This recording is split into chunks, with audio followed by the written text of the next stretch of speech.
Estamos viendo una situación política complicada. Hay mucha incertidumbre con respecto a la certeza jurídica, a la elección de cortes. Bueno, la gente tiene, como dice el famoso hashtag, tiene miedo hasta de sus propias autoridades. ¿Dónde nace el problema de las instituciones en Guatemala? Primero te agradezco mucho, Richard, la invitación a tu entrevista. Me da gusto verte. Siempre he tenido admiración por tu trabajo y por tu empeño en decir la verdad. Y yo creo que este es un momento para que también hablemos con la verdad. Nos tenemos que remontar al origen del Estado de Guatemala si queremos entender lo que estamos pasando, lo que estamos viviendo. Hay un libro que te recomiendo, a lo mejor ya lo leíste, que habla un poco de la historia de la formación de los estados. ¿Por qué fracasan los países? Exactamente. Es libro de cabecera. Deberían ¿Por qué fracasan los países y las instituciones extractivas y las instituciones inclusivas? Es un libro fundamental para los empresarios, para los políticos, para los militares, para todo el que se interesa por los problemas del país. Nuestra desgracia arranca desde la formación, desde la independencia, que fue una independencia hecha por élites, para el servicio de las élites y olvidándose de la población. Y hemos venido arrastrando, y llega la reforma de 1871 y se forma exactamente lo que tú acabas de decir, que lo dice el libro y lo explica muy bien fundamentado. No es un libro ideologizado, no. Es un libro con fundamento histórico y con fundamento económico y político. Se formó un Estado de élites y no hemos podido construir un Estado independiente, no independiente, con relativa autonomía de los factores reales de poder. Hoy lo que estamos viviendo es una tercera etapa de recomposición del Estado. La primera etapa fue después de la independencia, la segunda etapa con la reforma liberal de 1871, y el otro rompimiento, el otro momento histórico importante es 1954, en la que se rompe todo un proceso democrático cuyo objetivo era construir instituciones al servicio de la población. Entonces lo que estamos viviendo es rezagos de la historia. Lo que estamos viviendo es que Guatemala hoy no tiene instituciones porque nunca, Richard, en la visión, en el concepto y en el sentimiento de las élites que han gobernado Guatemala ha estado ni la democracia, ni la construcción de un Estado, ni la construcción de instituciones. Entonces hoy tenemos un Estado con pseudo instituciones, todas hacen agua por todos lados, y tenemos un Estado capturado que se suma. ¿Por qué se complica tanto la situación hoy, Richard? Se complica porque las élites nunca han entendido que el Estado es para ponerlo al servicio de la población y de la sociedad y no para servirse de él. Y las élites se han servido, pero ahora hay otra élite, que es el crimen organizado. Poderosa. Poderosísima, tan poderosa activa como el capital tradicional. Entonces hoy tenemos un acuerdo tácito entre las élites económicas y el crimen organizado para capturar el Estado. Todo lo que estamos viendo, el descrédito del Ejecutivo, el descrédito del Legislativo, ¿cómo te explicas tú que pasa año y medio y se olvidan de que la Constitución establece que el Poder Judicial tiene que renovarse cada 5 años? Eso no pasaría en Estados Unidos, por ejemplo. Porque hay plazos que se respetan. Pero aquí vemos la participación de instituciones con supuesto prestigio, como la Corte de Constitucionalidad, que no solo lo permite, sino que lo promueve. ¿Por qué? Sí, porque el país ya hizo agua por todos lados. Las instituciones no funcionan. Los reductos que le quedan al crimen organizado y a las élites económicas para tener capturado 100% el Estado es Procuraduría de Derechos Humanos, FESI y Corte de Constitucionalidad.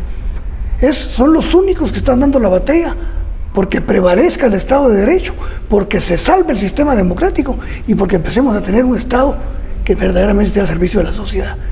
Ese es el gran problema que tenemos. Es decir, esto no es un problema ideológico, sino es un problema real.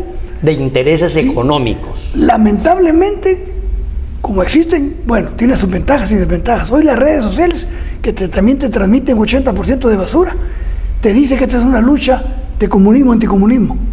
Completamente ridículo. No, Aquí lo que estamos viendo es la lucha por imponer y por controlar y por dominar el Estado. Y eso es lo que estamos pagando los guatemaltecos. Vimos una pandemia que nos evidenció, nos desnudó ante el mundo como un país incapaz, como un país sin políticas, como un país sin Estado y como un país copado completamente por el crimen organizado. Esa es la realidad de lo que estamos viviendo. Llámese cualquier problema que quieras denominar. Ve el nombramiento de un magistrado por parte del Colegio de Abogados, que ahora anda con orden de captura. ¿Qué clase de Estado, qué clase de sociedad tenemos que un hombre aspira a un puesto en las cortes más importantes del país y lejos de llegar a tomar posesión, anda escondido? Eso te demuestra la poca calidad institucional, la pobreza de la democracia, ¿verdad? Y la desnaturalización del sistema político. Bueno, ahora, en todo esto, los partidos políticos están llamados a ser un puente entre el pueblo y la gobernabilidad, entre las necesidades y la creación de propuestas. ¿Cómo vemos nosotros la situación de los partidos políticos cooptados al servicio de estas élites y cómo podemos mejorarlos? Porque el diagnóstico está claro, están cooptados, están al servicio de esos financistas, pero ¿cómo los rescatamos? Sí. Es muy difícil. Esa es una lucha que va a haber que dar, va a haber que luchar por modificar la ley electoral para que haya más participación.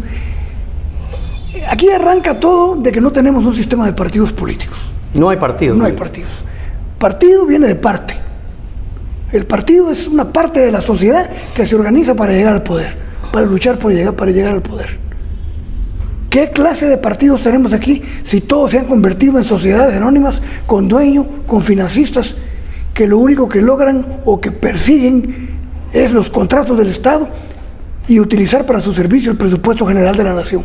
Entonces, lamentablemente no tenemos un sistema de partidos políticos en sentido estricto. No tenemos un sistema político cuya característica más importante no la tiene el sistema político guatemalteco, que es la representación política. No hay representación. No hay representación. ¿Qué es representar, Richard? Tú lo sabes perfectamente. Representar es presentar en lugar de, presentarse en lugar de. Por eso está conformado por dos palabras, representar. Entonces, ¿a quién representa, por ejemplo, el Congreso de la República? En donde están representados todos los intereses económicos, todas las élites económicas, el crimen organizado, pero lo representan a ellos, no representan a la población.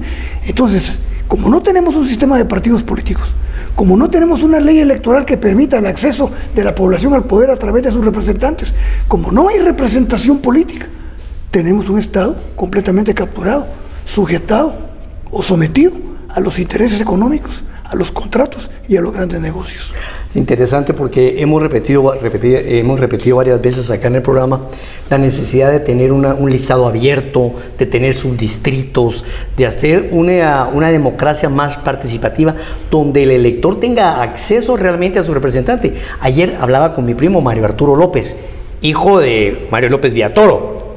Él vive en Canadá, luego de la muerte de Jorge Alpio fue para allá, y me comentaba de que él en Canadá puede llegar y hablar con su representante, que hay un representante por cada 100,000 habitantes o 250,000, o sea que hay un acceso más fácil de la población para poder representar a su distrito. Sí. Guatemala no tiene eso. Dentro de las reformas que tiene la ley electoral, ¿cuáles se te ocurren? De inmediato se me ocurre primero que hay que reformar el Tribunal Supremo Electoral. No es posible que tengamos un Tribunal Supremo Electoral que se ha vuelto una autocracia en el sistema político. Ellos deciden quién se inscribe, quién participa, quién gana, quién toma posesión, quién tiene impedimentos y todavía discuten las controversias derivadas del proceso electoral. Es decir, son juez y parte. En ningún país, en todos los países existe el Instituto Electoral y el Tribunal Electoral. Que es una contraparte. En este caso fue la primera elección donde donde una gran cantidad de anomalías fueron reportadas con pruebas y no hubo reacciones para que el director de informática del Tribunal Supremo Electoral esté en proceso judicial y preso. Eso te dice mucho de la legitimidad de las elecciones recién pasadas. Entonces, quizá en esta reforma que viene este año, Richard, no van a tocar ese tema, pero no hay que perderlo de vista. Hay que reformar el funcionamiento y las razones de existencia del Tribunal Supremo Electoral. Un segundo tema que sí hay que tocarlo, el financiamiento a los partidos. ¿Cuál es tu propuesta? Todavía no lo tengo claro yo. Está la propuesta de que el financiamiento sea eminentemente público o que se permita que sea eminentemente privado y ampliarlo. Ese es un problema serio porque, como muy bien sabes, en el financiamiento está el pecado de la política nacional. Ahí está el pecado original. Ahí está el pecado. ¿Cómo va a competir un hombre preparado para ser diputado, que está preparado para ser legislador en un departamento donde un candidato financiado por el crimen organizado es capaz de invertir 10 millones de quetzales en su campaña? Y el Tribunal Supremo Electoral no tiene capacidad para supervisarlo. ¿Qué va a hacer ese hombre para competir? ¿Cómo puede competir? ¿Cómo puedes competir? Ya no digamos con 10 millones, con 2 millones de quetzales. Entonces, las candidaturas las están vendiendo los partidos y los candidatos están comprando el voto para ser diputados. Entonces viene el tercer tema, los distritos. Hay que acabar con los listados grandes. ¿A quién representa el Listado Nacional, Richard? A nadie. ¿Quién sabe por qué? A los intereses financistas de los partidos, y compromisos de los partidos. Entonces, hay una idea que me gusta, que es de Cisco Valladares padre, que habla de los distritos pequeños. Los subdistritos. Los subdistritos. ¿Por qué? Porque, para ponerte un ejemplo, te pongo el ejemplo de Zacapa. En Zacapa hay 2 diputados. Los 2 diputados no se puede competir con ellos por el capital, no porque sean capaces, ni porque tengan liderazgo, ni porque sean carismáticos. Es porque compraron su candidatura y compraron la diputación. Pero si dividimos en 4 distritos Zacapa, tenemos la oportunidad de que ellos pueden participar en un distrito, no en los 3. En los otros 3 puede participar otra gente que sí valga la pena. Entonces se diluye un poco la capacidad de financiar extralegalmente una campaña electoral. Es muy importante. En Quetzaltenango, por ejemplo, norte y sur, entran 9 diputados por Quetzaltenango. Que hayan diputados por cada 3 municipios o por cada 4 municipios. ¿Para qué? Y ahí viene lo que tú acabas de decir, muy importante, para que haya representación, que es lo que pasa en países como Estados Unidos. El diputado, el representante por un distrito en Estados Unidos, tiene que rendirle cuentas a quien votó por él. Quien votó por él lo conoce bien y tiene que rendir cuentas. Por cada ley, por cada decisión, por cada declaración que él haga. O sea, yo siempre cuento, cuando doy conferencias en la universidad, y no está de más contártelo porque tú lo sabes perfectamente y te va a servir mucho para tu análisis, como ejemplo de lo que es la representación, de lo que es tan importante la representación. John McCain, un hombre republicano, un hombre con una gran trayectoria, héroe de guerra, le da cáncer, le da un tumor cerebral, lo operan y del hospital, una semana después de operarlo, incluso todavía con los espadagrapos en la frente, va al Senado porque se decidía ese día si se cancelaba el programa Obamacare. Y él estaba por el programa Obamacare oponiéndose a la política de Trump. Cuando se votó, él votó y todo el mundo se dio cuenta que había votado en contra del Partido Republicano y en contra de la posición del presidente Trump. Una periodista le pregunta saliendo del Capitolio: señor senador, usted votó en contra de su presidente y en contra de su partido. Y la respuesta es de antología, para un libro. ¿No? La vi yo, me encantó. No, señorita, le dice, yo no voté ni en contra de mi presidente, ni en contra de mi partido. Yo voté por los que represento. Y los que represento pertenecen al programa Obamacare. Por tal razón ellos están de acuerdo con el Obamacare y yo los represento a ellos. De tal manera que si yo estuviera en contra incluso del Obamacare, pero la gente quiere el Obamacare, yo tengo que responder porque soy su representante. Mira qué ejemplo más hermoso. ¿Cuándo un diputado aquí va a votar pensando en su población? Si ni siquiera vuelven a ver su población. Ni siquiera la conoce. Ni siquiera la conoce. Así es. Alfonso, eso es tremendo. Los partidos políticos son sociedades anónimas. Actualmente hay aproximadamente 54 partidos. Eso me decías. Comités. Proformación. Grupos promotores. No les queda tiempo de llenar las hojas de afiliación y de tener esto. Pero veamos algo acá, además de las fallas que tiene la ley electoral, hay una lucha que está siendo insigne y que está siendo como levantada, enarbolada por nuestro gran vecino norte, que es la lucha anticorrupción. ¿Cómo percibe Alfonso Portillo esta lucha anticorrupción en Guatemala? ¿Tiene realmente futuro? Se fue la CICIG, queda la FESI, viene una comisión internacional. ¿Qué pasa ahí? Bueno, el tema de la corrupción es un tema muy serio que se ha venido transformando en el transcurso del tiempo. ¿Qué era antes la corrupción antes del incluso periodo democrático? Que se hacían contratos con el Estado, que se le proveían bienes y servicios al Estado, que se invertía en obras en que se beneficiaba a la empresa y a quienes estaban detrás de la empresa. Pero hoy, el problema hoy es que la corrupción es endémica. La corrupción ahora no es solo hacer negocios con el Estado. La corrupción es copar las instituciones del Estado para ponerlas al servicio. Es comprar el Congreso para hacer leyes a su beneficio. Pero eso ya ha pasado. Pero ahora, resulta que ahora lo que estamos viendo es que hay un proceso acelerado de corrupción, pero nadie tiene miedo porque saben que tienen garantizados que no van a ser procesados, ni investigados, ni consignados. Entonces, el gran problema de la corrupción es la impunidad. Estamos viendo lo que está sucediendo. La noticia de ayer es el colmo, Richard. Que hemos comprado pruebas falsas de COVID. Eso no tiene nombre. Y a saber cuántas cosas vamos a ver. Todo radica en la falta de institucionalidad.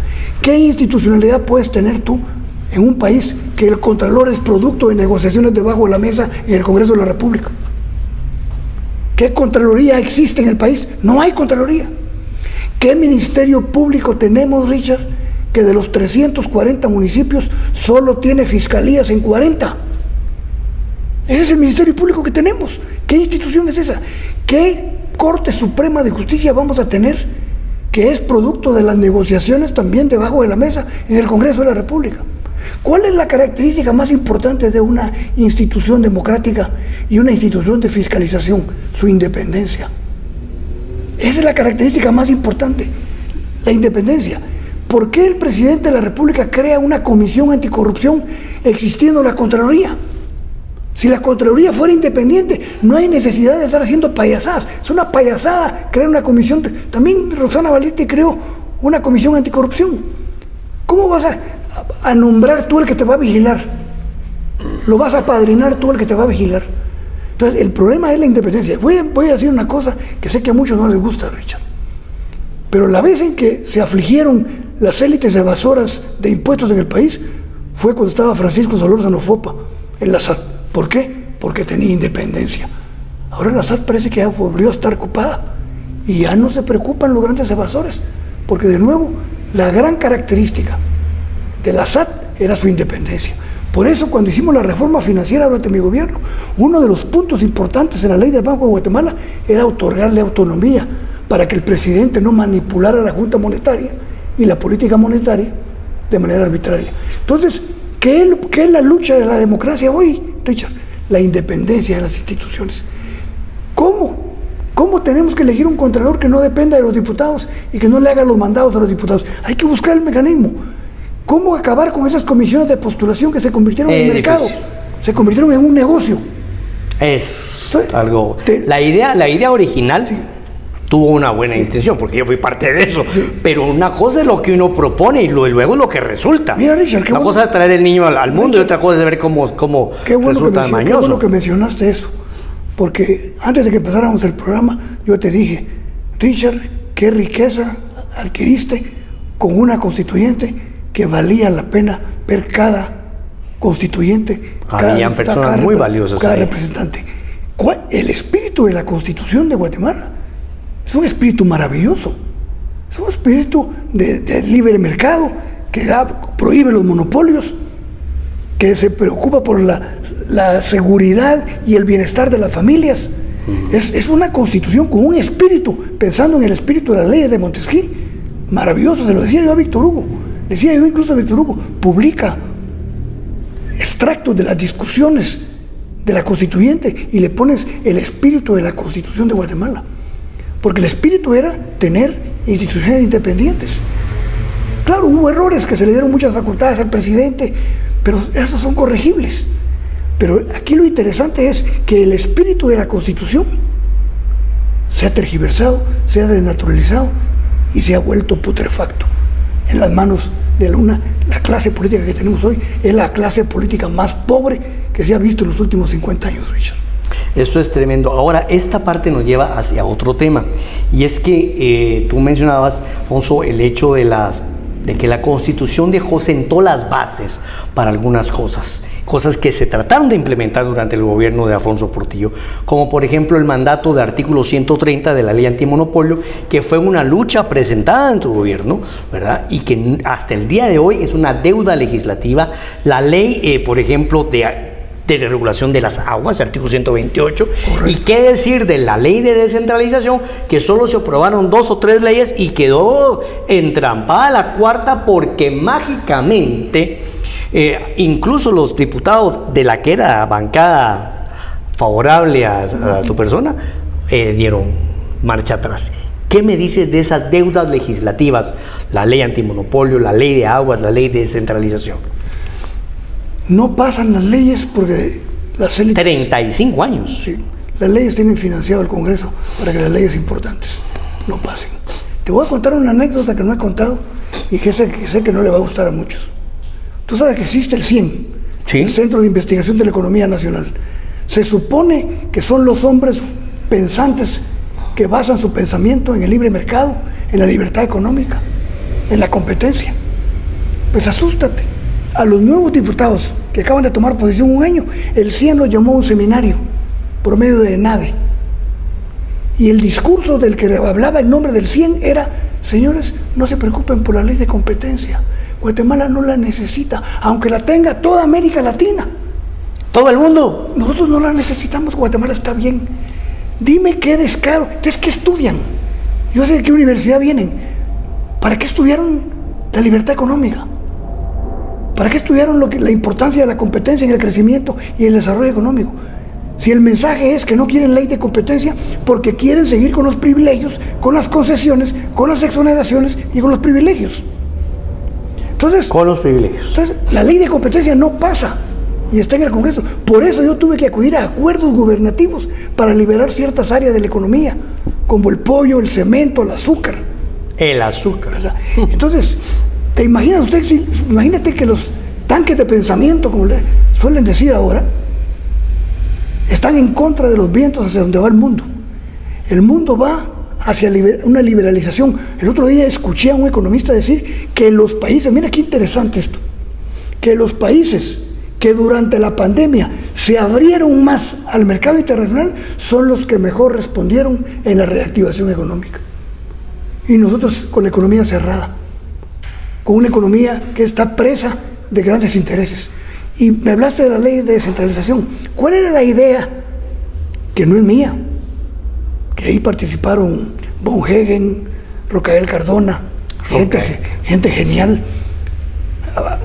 El proyecto original era aprobar 4 leyes que descentralizaran el ejercicio de la administración pública y los recursos públicos. Era la ley de descentralización, la ley de consejos de desarrollo, el código municipal y el código tributario municipal. Ahí se entrampó la cosa. Ahí se entrampó la cosa. ¿Y por qué? ¿Por qué? Porque era darle facultad a los alcaldes para que pudieran poner tasas municipales a las actividades productivas. Minería, hidroeléctricas, cervecerías, sí, embotelladoras, sí, por ejemplo, granjas avícolas. Te voy a poner un ejemplo. Todo el mundo sabemos que existe para veas cómo funcionan las cosas. Hay una ley que se aprobó durante mi gobierno y que yo no estaba convencido de que esa ley iba a cumplir con el objetivo para el cual fue creada. Entonces me fui a México y no la firmé. La firmó el vicepresidente. Si tú revisas esta ley que te voy a mencionar, está firmada por el vicepresidente de la República, Francisco Reyes, y no por mí, porque no la compartí. Pero no quedaba otra. El Congreso es autónomo, el Congreso es independiente y podía hacer cosas que el Congreso... Incluso con el veto. Incluso con el veto. La ley se llama Ley de Incentivos Fiscales a los Proyectos de Energía Renovable. ¿En qué consiste fundamentalmente la ley, Richard? Que los proyectos de hidroeléctricas, por ejemplo, no pagan durante 10 años desde el momento de la iniciación del proyecto 10 años de no pagar IVA, 10 años de no pagar impuestos sobre la renta, 10 años de no pagar IEMA y 10 años de no pagar ningún impuesto a la importación de maquinaria. Es decir, tienen 10 años. ¿Cuál era el objetivo? ¿Cuál fue el argumento, entre comillas? Incentivar la inversión porque teníamos déficit de la generación de energía. Suena lógico, ¿no? No, era beneficiar a ciertas familias poderosas. Y ahí está, y te pongo el ejemplo. Ahí está la hidroeléctrica Renace en Alta Verapaz, que tiene que pagar YUSI y se niega a pagar el YUSI que le corresponde y quiere pagar 10% de lo que le corresponde. ¿De qué instituciones estamos hablando, Richard? Si tenemos empresarios superpoderosos que no quieren el plan de arbitrios porque prefieren pagarle debajo de la mesa a los alcaldes. Por eso ser alcalde es gran negocio hoy, Richard.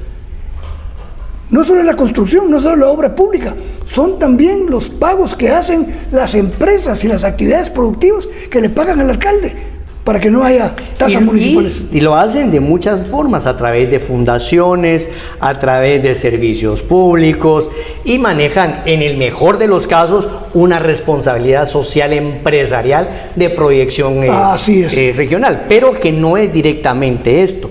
Y esa es una ley que quedó engavetada y para el olvido. Y asústate, uno de los hombres que más hizo lobby en la legislatura pasada para que no pasara el plan de arbitrios, el presidente de ANAM, el señor Edwin Escobar, el que representaba a los alcaldes, entre comillas, se oponía a que el Congreso conociera el plan de arbitrios.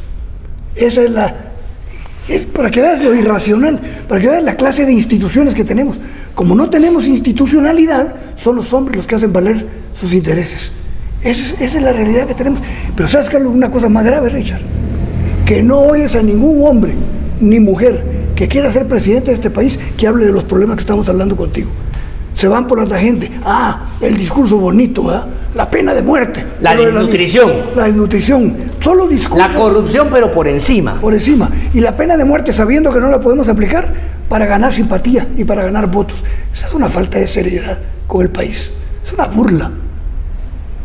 Voy a consultar, dice el presidente, con el Congreso para ver si se puede retomar el tema de si nosotros firmamos el pacto de San José. Habría que denunciar el pacto. Habría que denunciar el pacto y lo tiene que hacer él. Lo tiene que hacer él. Entonces que lo haga si tantas consecuencias. Si tantas situaciones tiene ahí. Bueno, ese es un tema conflictivo y ahí mucha gente te echa el muerto, Alfonso. Sí, porque dice que es que Alfonso fue el que frenó la pena de muerte. ¿Qué decís a eso? Y sin embargo fue el que lo aplicó, con lo de Pasaco. Eso se les olvida. A la gente se le olvida. Eso es interesante. Fue el que frenó la pena de muerte, pero fue el que la aplicó. En el 96, ¿verdad? En el 2001. En el 2001, sí. Por el secuestro de la señora Botrán. Sí.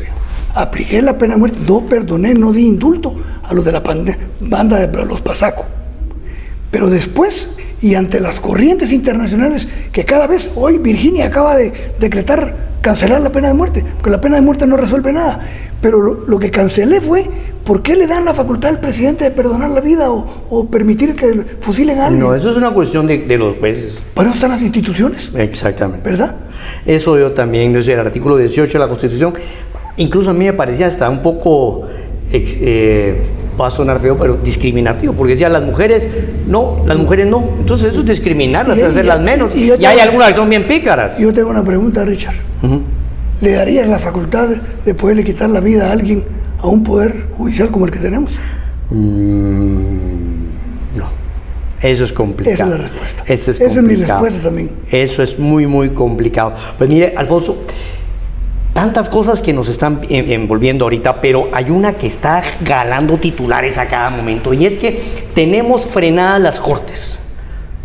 Háblame de ese tema, elección de magistrados, elección de corte de constitucionalidad, el lobby, el descrédito y la lucha en los medios para que un candidato llegue, un candidato no llegue. Esto es algo que se ha venido creciendo, porque antes sí, habían ciertas oposiciones, pero no al punto de ahora, pues.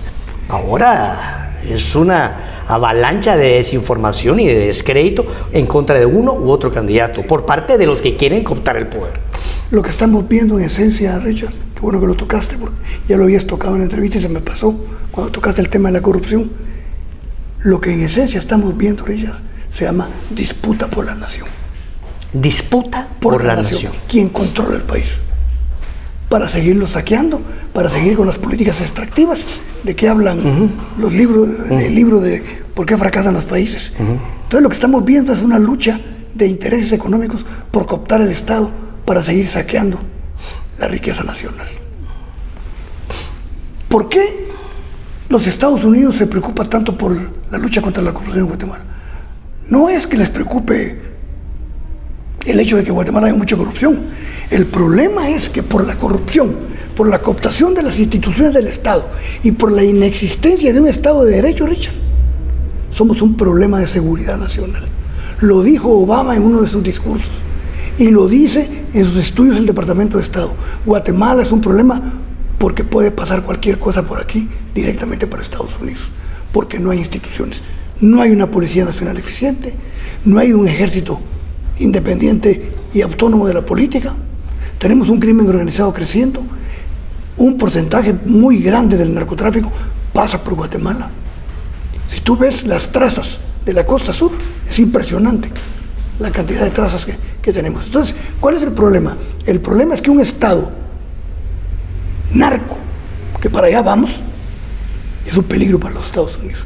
Que los Estados Unidos también no ha entendido que desde que Milton Friedman hace 30 años dijo que se acabaría el negocio del narcotráfico si se autoriza y si se legaliza la droga, que ahí tenemos que ir, aunque suene pesado. Aunque suene feo. Aunque suene feo, porque mientras esté prohibida la droga tiene una tasa de utilidad impresionante que no tiene ninguna que rama no de tiene la economía. que la ley no puede competir con ella. Y ninguna rama de la economía. Ninguna. Entonces, rama. ¿cuál es el gran problema? Que esta lucha que estamos viendo soslaya el Estado de Derecho. ¿Y qué es el? No permea. Y tú sabes, Richard, perfectamente. El Estado de Derecho, la primera característica es el respeto de la división y la independencia de los poderes del Estado. ¿Qué independencia tienen los poderes del Estado aquí si uno se cubre con el otro y uno elige al otro? ¿Dónde está la certeza jurídica? ¿Dónde está la ley general? Y además uno sabotea al otro. Y mirad, es una cosa importante. Aquí a mucha gente no le va a gustar lo que está oyendo con nosotros, pero lo que estamos diciendo, no queremos decir que somos dueños de la verdad absoluta. Es lo que creemos que es la verdad. Puede ser que nos equivoquemos. Si nos equivocamos y nos demuestran que nos equivocamos, corregimos. Pero la CICIG vino a demostrar que cuando una entidad es independiente, cumple con su deber. Iván Velázquez era incomparable. No era un castrezano, ni era un dalanese. Viniendo de Alfonso Portillo, que es complicado. Complicado porque yo fui la primera víctima de la CICIG. Pero también la primera víctima del sistema y de las élites. Así es. Y teníamos un ente independiente que cuando llegó a poderes intocables en la historia del país, planificaron, hicieron lobby, hicieron una estrategia y sacaron a la CICIG. ¿Pero qué demuestra hoy? Que no era la CICIG el problema, porque hoy todos los cañones que se apuntaron en contra de la CICIG están apuntados contra Francisco Sandoval de la FESI, que hoy ha sido reconocido como un hombre de los pocos hombres luchadores en América Latina en contra de la corrupción. Entonces, aquí el problema no era la CICIG, el problema es que quieren seguir teniendo el reino de la impunidad, porque el problema, cuando hablamos de la pena de muerte, que es sencillo decir así la pena de muerte, porque no les ha tocado a ellos, ¿verdad? Cuando les toque a los demás. El problema es, ¿qué es más importante para un país? ¿Qué es lo que va a contribuir al Estado de Derecho y a la pacificación del país? ¿Que haya pena de muerte con un poder judicial como el actual? ¿O que queremos un poder judicial independiente, ataquemos la impunidad y los delincuentes tengan la seguridad que si cometen un delito van a ser investigados, van a ser perseguidos, van a ser consignados y van a ser sentenciados? El problema no es la pena de muerte, el problema es la impunidad, que el 95% de los crímenes en el país no tiene capacidad el Ministerio Público de investigar. Y tenemos una mora judicial muy importante, pero vamos a hablar de eso después del corte comercial. Vamos a un corte comercial acá en Conexión GT y seguimos con la entrevista del expresidente Alfonso Portillo. El COVID-19 sigue entre nosotros. No te confíes. Sigue las recomendaciones de los expertos. La mejor medicina está en tus manos. Protégete. Política Preventiva de la Seguridad Social en Guatemala, ICS. La red de televisión, la red, conectados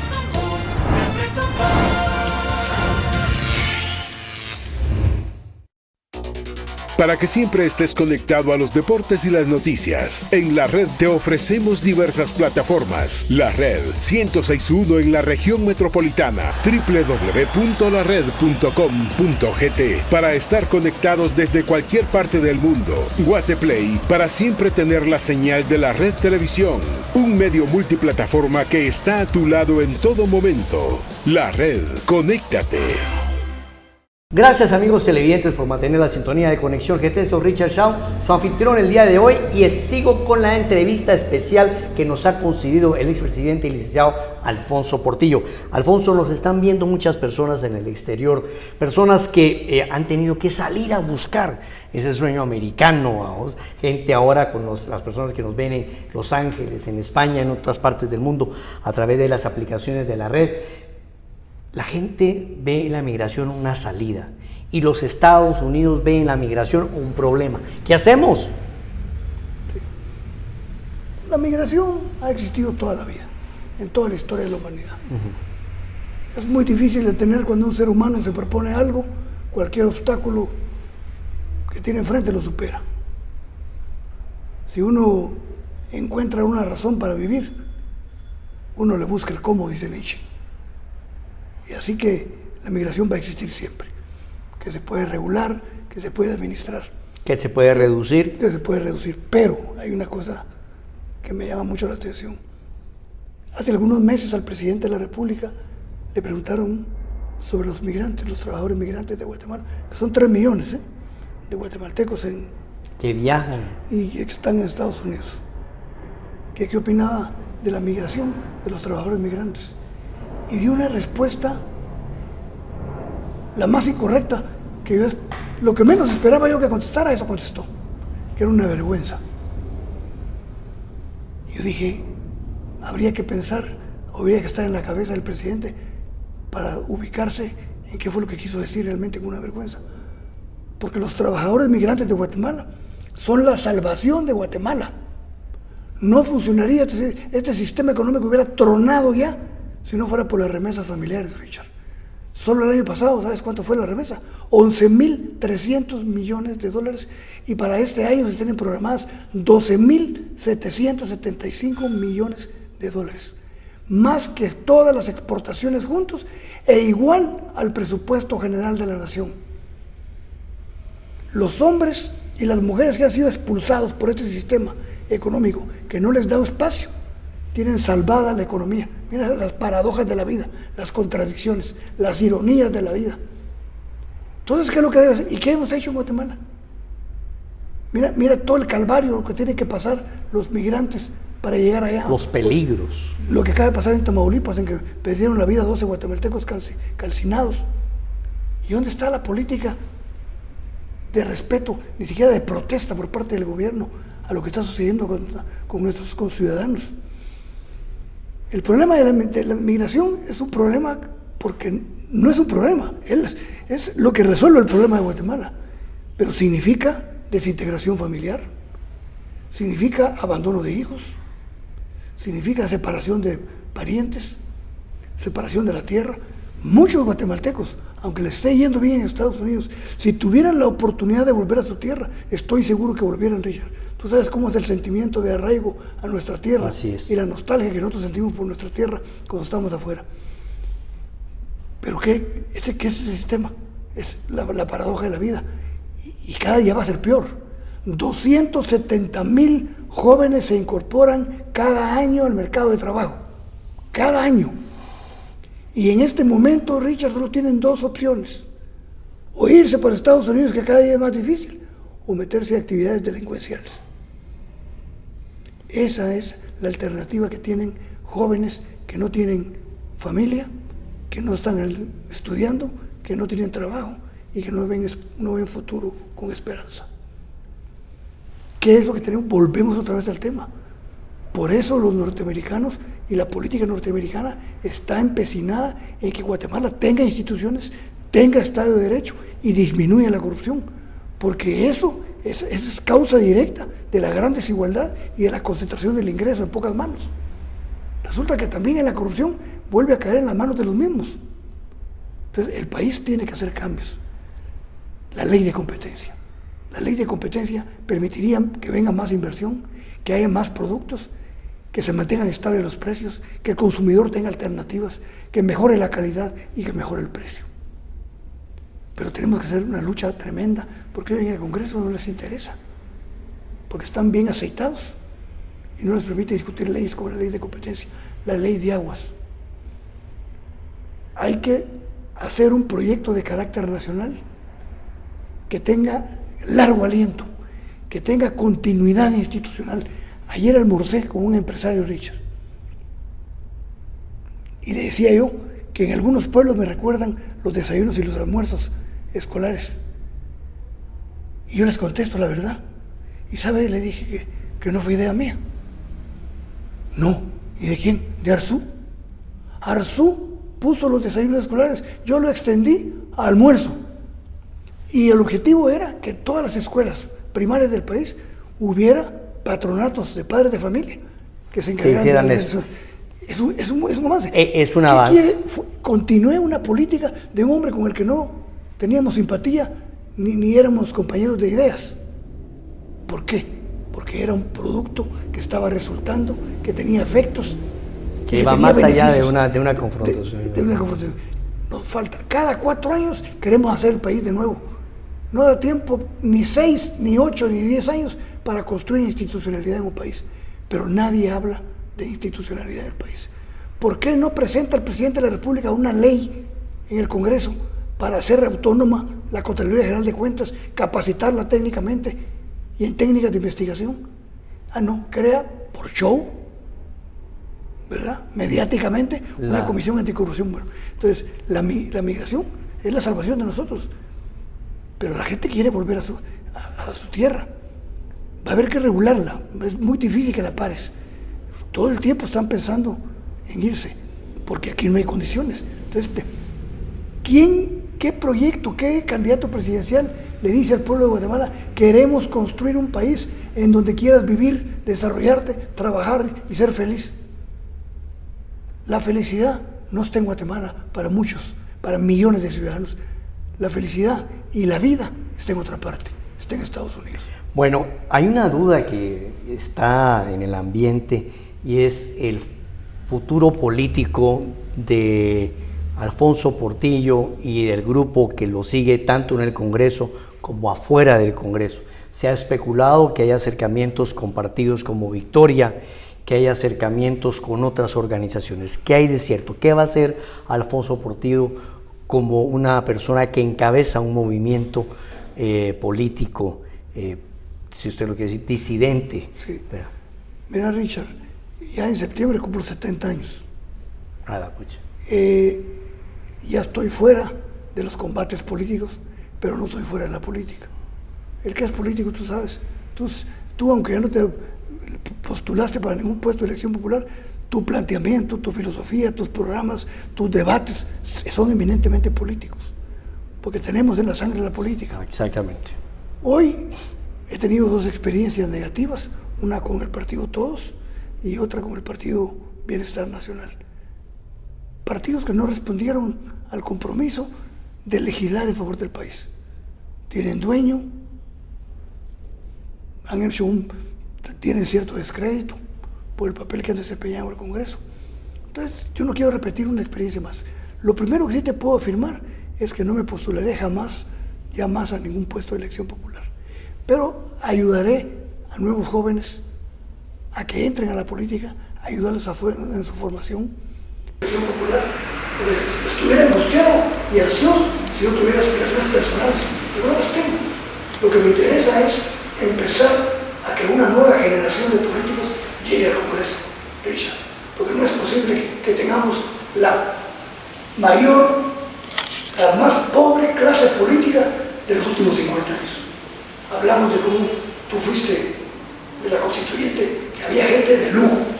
Yo pertenecía a un Congreso de año y medio en que había gente de lujo, y por cierto, incluso algunos compañeros que fueron tuyos, como Jorge Skinner, brillantes. Hombre, Jorge Skinner era de otro planeta. Hoy, ¿qué se debate en el Congreso? No hay debate, solo hay ataque, solo hay señalamiento, solo hay negociación, no hay propuesta, no hay llamada, no hay concertación, que era la palabra favorita de inicio en aquel tiempo. Pero había una reunión, y les cuento a los televidentes, donde se reunía Jorge Carlos, Vinicio de Heredia, y había oposiciones de acuerdos políticos en beneficio del país. Ahora, la pregunta es, ¿va a haber un acuerdo definitivo con algún partido? Depende, porque no depende solo de mí, ni de los 3 diputados que conforman una bancada que tenemos nosotros, sino que depende de mucha gente que ha sido real en el trabajo. Tengo gente de los departamentos. Y entonces, porque Alfonso Portillo representa un caudal político, caudal electoral. Anoche platicábamos con un partido y reconocían eso, pero entonces les dije yo, porque alguien mencionó a un político que debía ser muy leal con sus seguidores. Digo, yo tengo que no me utilicen solo mi figura política, sino que sea útil para que llegue una nueva clase política, gente que ha venido trabajando conmigo los últimos años, que quiero que estén en el Congreso, porque le van a dar oxígeno al Congreso, le van a dar el sentido que tiene una legislatura, que es el centro del debate nacional de los problemas nacionales. Y no solo la legislatura, también los no sabemos, estamos oyendo propuestas y todavía no tenemos nada certero, sino con toda confianza te lo diría, Richard. Bueno,